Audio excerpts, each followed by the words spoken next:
Hi, it's Steve and Keith from Brownells again, bringing you another gun from the vault. Today we're at Rock Island Auction House here in Illinois, and we've got in front of us a very pristine 1913 Webley 455 automatic pistol. And if you haven't seen one of these before, they're fairly rare. You don't see them very often. This is a big honking combat pistol. It was developed for war purposes, to arm the British Army, Navy, what have you. They didn't get issued in all that great of numbers. It didn't work out all that well, but still, it was a very workable design. So let's take a little bit of a look at it. You can see this great big honking grip safety here to keep people from shooting themselves when they didn't want the gun to go off. It's basically a fairly easy design. It's got a heel release here, the button for the magazine. So you push that, big old magazine comes out. You'd load this full of 455 automatic. It was a different round than the regular revolver pistol round. It was a semi-rimmed with a bullet that was a hemisphere on the top. It was actually a hemisphere, rounded.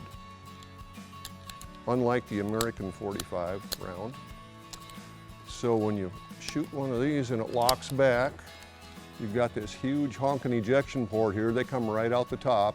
Just a pleasure to shoot and have it hit you in the top of the head, but you know, so do Lugers sometimes. This is your slide release right here, this little button. So fairly straightforward in operation, very, very smooth.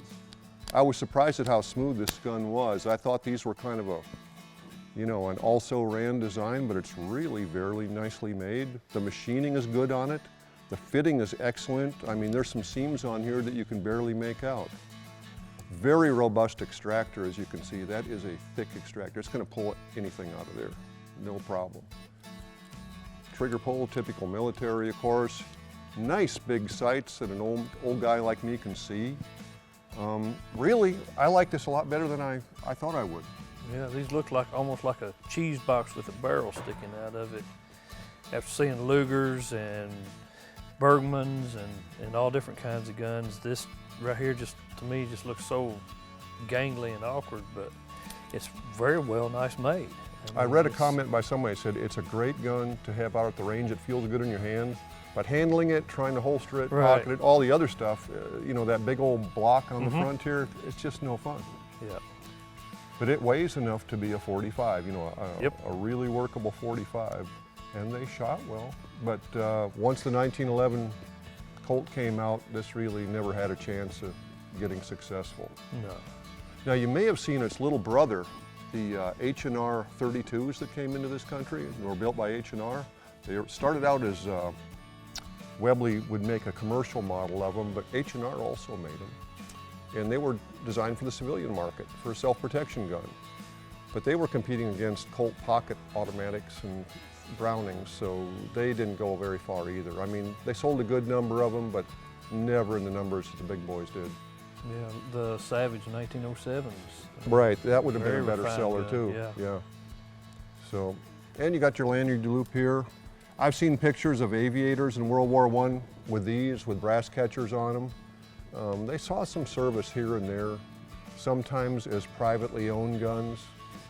In fact, I think most of the time it's privately owned. I don't think they were issued in any great numbers.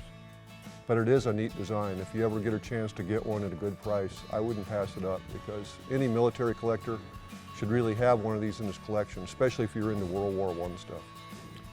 So that's the 1913 Webley commercial version of their automatic 455.